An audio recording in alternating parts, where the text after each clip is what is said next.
What is going on, guys? Matt Downs with Daily Grind Fantasy Sports here to give you the edge for this Eagles vs. Cowboys showdown slate on DraftKings. Cannot wait to break it down. If you guys are brand new to this channel, we provide both free and paid content for all daily fantasy sports across all sports. If you could please show your support by hitting that subscribe button, notification bell, and of course smashing that like button for all of our future NFL content.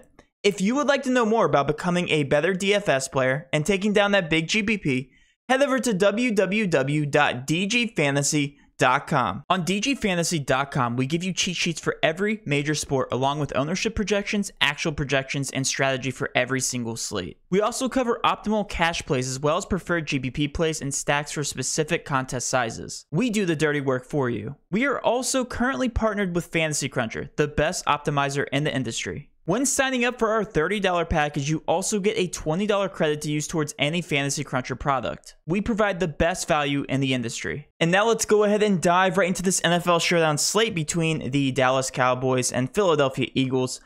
First, I'm going to go over some success that we have on dgfantasy.com. Like I said, on dgfantasy.com, we try to make you guys better DFS players, how to use proper contest selection, how to utilize Fantasy Cruncher as one of our partners, use the tools properly to help you take down GPP tournaments. And this was a success from yesterday. This was actually on the showdown slate. I personally also 5 times my money. I actually took down a smaller GPP, turned $3 into $150 in that small one, but I did max it out. But this guy turned $34 into $2,140. So great success there with the showdown slates. Honestly, showdown slates have been my bread and butter, so I cannot wait to talk about this next one. And then we also had one of our longtime coaches in our Discord chat turned $358 on FanDuel into $5,128. This was a single entry dart and played it very contrarian with a stack. So love that. And then we also had a League of Legends takedown, $555. By the way, we also cover esports, MLB. We cover everything that's going on right now with DFS. And then last but not least, we had a close double. By the way, each one of our members that played cash lineups yesterday, our list was on point. If you didn't start Cooper Kupp, I don't know why only 60% of you did. You took down, or you cashed in double ups, and you did very well in some tournaments if you also played some smaller tournaments. So they did cash in double ups, and that's something you love to see. Cash, again, something I usually don't play, but if you are playing double ups, we do provide cash and double up plays as well on our website. Before we kick off this video, just want to give a quick shout out to PrizePicks, one of our biggest partners. If you haven't signed up for PrizePicks, I'll be giving away a free PrizePick pick at the very end of this slate. All 4 of our plays hit yesterday that we gave out on the live stream. I'll be giving away another entry at the very end. And they're code using DGF for 100% match up to $100. You simply hit the over or under on any certain fantasy point projection, and I will be giving away the entry here at the very end of this video. All right, let's go ahead and start out by talking about this over-under on this game. Right now, the Eagles are underdogs by 3 points to the Dallas Cowboys, a 51.5 over-under. So this is expected to be relatively higher scoring. I think it's more of the lack of defense rather than the explosive offenses that we're looking at. Although I do like both the offenses here. It's just that the Eagles really haven't proven to be a very explosive offense here right off the rip to start the season. But Dallas Cowboys have. Like I said, 51.5 over under. So I'm just going to start out by saying that I probably will not prioritize defenses, only play them in bigger GPPs. I probably won't have any exposure to them. If you guys have watched my videos before, defenses rarely make it to the optimals. We saw the Panthers make it to the optimal, but that was the first time on any featured main slate that we've seen a defense make it to the optimal when they played a trash bag of a team. Neither one of these teams are really that bad. They have very bad defenses and pretty good offenses. So let's go ahead and get that out of the way. We're going to focus on the Eagles first, going position by position with Jalen Hurts at the quarterback position. You need to have him, period, for cash games at least. Cash games and smaller GPPs, he will be about 48% owned in the flex position, and we don't have to talk about the backups here. Jalen Hurts, if you are playing him with wide receiver, make sure you, if you're putting the wide receiver in the captain spot, to always put Jalen Hurts in the flex position. Always have that stack going. Maximizes your upside, okay? So Jalen Hurts, only recommend putting him in the captain spot if you are playing smaller GPPs and cash games. Anything else, please only put him in the flex position because you're limiting your upside with a passing quarterback. Yes, we know Jalen Hurts does have some upside with his legs, but I'm not gonna bank on him going out and getting two plus rushing touchdowns every single game. That's just probably not gonna happen. So I do expect him to throw the ball a majority of the game here, especially if they do fall behind to a lead. So Jalen Hurts, flex position, probably gonna be, you know, about 70 to 80% owned in cash games. I think he is close to a lock here in cash games. Switching over to the running back position, this is pretty straightforward. We have Miles Sanders here at $8,000, 26.9% owned, and then Kenneth Gainwell at 13.4. Let's actually talk about this running back picture here at $5K. Right now, there's only two running backs that we really have to talk about, and it's those exact two. Nobody else has touched the field. Let's actually take a look at the snap counts here. We have Miles Sanders playing 66.7% of snaps, whereas Kenneth Gainwell is playing 34.1. So looks like a 2/3 split here with this running back situation. Also, Kenneth Gainwell is out on the majority of the passing third down conversions if they're trying to go for in third down. So Kenneth Gainwell does have upside in that regard. As you can see, 3 targets and has also pulled in 2 receptions those past 2 games. He is $5K the cheaper of the two, and he does have some upside. I don't hate him in GPPs. Miles Sanders is the more obvious option, but at 8K, he really hasn't gotten off to that best of a start here. So 13 and 15 attempts here to start the season, and also has been targeted in the receiving game. So I like both of these, and like I said, their price points are very straightforward. I think they're exactly where they should be. There's really nothing that stands out for these two running backs. I do think they're both good plays. They're both cash viable, but I think there are some better value plays here on this slate. Therefore, I like both of them equally as much. So lesser ownership on Gainwell if you're looking for a straight-up leverage play. Switching over to the wide receiver picture. Devontae Smith is way too cheap, in my opinion. $7,200, 30.3%. I think he's going to be very cash viable. Look for him to be a good captain spot if you're playing Jalen Hurts for bigger GBPs. He's on the field the most out of the wide receivers. Let's actually take a look there. Playing 86% of the snaps, so he is the wide receiver 1. Jalen Reagor playing 71.3 over the past 2 games.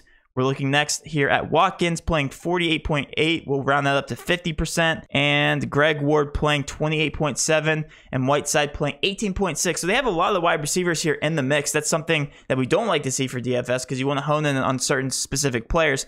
But it goes right in order here in terms of the salary. So we have Devontae Smith at $7,200. Reagor at $62. Watkins $54. You guys get the point here. So there's really nothing that stands out. Again, very straightforward. This is the most straightforward slate I think I've covered in a very long time. But that being said, Devontae Smith just passes the eye test here at $7,200 if he's going to be on the field a majority, if not all of the game, especially in the game where they should be playing from behind. Sign me up for a Devontae Smith wide receiver 1 play here, 30.3%. Jalen Reagor is definitely more of a GPP option, but he could make or break the slate here if he does catch a touchdown. Same thing with Watkins at $5,400. I just don't trust him as much with the volume that Devontae Smith should get here in this game. Switching over to the tight end picture, this is actually where I like the salaries the most in terms of value. So Dallas Goedert and Zach Ertz both play in this game. They should be playing in this game, a majority of it. We have Dallas Goedert playing 69.8% of snaps. We'll call that 70%. And Zach Ertz playing nearly 61% of snaps. So yes, there's a little bit of a drop-off there, but there's more of a drop-off here in terms of the price tag. Zach Ertz hasn't been targeted as much, but at $2,200, I definitely don't hate it. He only has to get to 4.4 points. Did hit that mark here in the very first game. Did not in the second game, but he was still targeted 2 times. And we know that Zach Ertz is definitely involved in the pass game. So against a very soft Dallas defense, I don't hate Zach Ertz as a last piece, specifically because of his price tag. Excuse me. But Dallas Goedert at $6,600, I think that's definitely more of a GPP option. I don't hate it. I just think he has limited upside with the amount of times that he's actually on the field. It looks like the Philadelphia Eagles are going towards more of a 4-5 wide receiver kind of set here to start the season. So I definitely like Dallas Goedert and Zach Ertz for GPPs. Zach Ertz I don't hate as a last piece in cash if you're looking to save some salary. Now let's talk about these kickers here. So we have Jake Elliott at 21.3%. This could be a double kicker type of night if you're playing cash because there's definitely not too many salary options. I just gave you one with Zach Ertz, but I'm not in love with it. So that being said, if this turns into a kickers type of matchup here, $3,800 for Jake Elliott can definitely get behind that. Kickers always make for a great last piece for values. 21.3% owned, definitely teetering on that cash GPP category. Definitely don't hate Jake Elliott as a last piece. Now let's switch over to the Dallas Cowboys here, starting out with Dak Prescott. He's even more obvious than Jalen Hurts, especially if you're playing cash games. Don't mind him whatsoever. I think he should be one of the highest owned guys here on the slate. 11.2K doesn't matter. If the Dallas Cowboys are going to win this game, it's going to be through Dak Prescott and his arm and legs. So definitely like him here at 47.2%. Next on the list here, let's talk about this backfield, because everybody who's been playing season long knows about this Zeke Elliott and Tony Pollard timeshare that we've seen in the backfield. Timeshare. It's not that case. Let's actually take a look here at the snap counts. I want to get this rant out.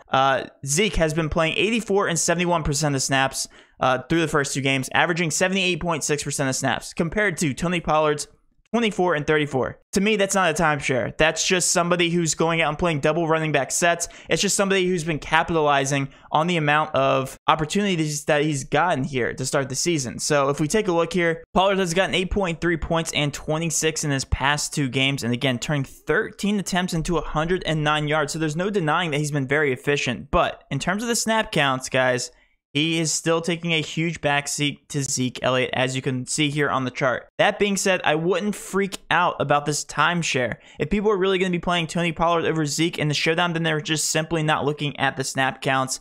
Especially this price tag, it just really doesn't make sense. I don't hate Tony Pollard for GBPs, but if you're playing him over Zeke in cash, I disagree. I just think it's a bad play. Zeke at $8,400, 30.4% owned, should be another cash necessity in my opinion. It's going to come down to really how many of these studs you're going to be able to fit into your lineup with the kickers if you're looking for a value spot, or some of the other value plays that we'll talk about here in a second. All right, now let's talk about this wide receiver picture. So we know that Michael Gallup is out, and Cedric Wilson has stepped up in his presence. Same thing with Noah Brown. He has officially seen the field. So CeeDee Lamb still the #1 wide receiver on this offense. Same thing with Amari Cooper, #1 wide receiver on this offense. Same thing with CeeDee Lamb. However, CeeDee Lamb has been thriving as a wide receiver 2 here in this offense to start of the season. If we pull up his stats, gotten 26.4 points and 17.4 in his past 2 games. With Amari Cooper, let's take a look at his stats.